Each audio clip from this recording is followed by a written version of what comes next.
Here's your quick AI update for the week. Let's go. 1. ChatGPT shopping feature. OpenAI introduced a new shopping feature in ChatGPT. It gives you product suggestions directly in the chat, like earbuds or laptops, and even links to buy them.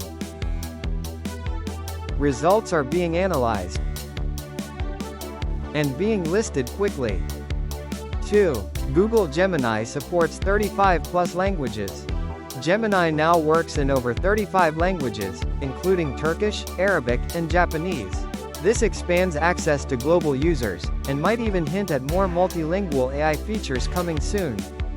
3. HuggingFace offers free GPU access.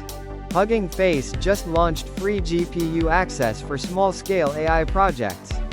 This means you can test models like Llama or Mistral, with zero cost. Which update was your favorite this week? Comment below, and follow for weekly AI news made simple.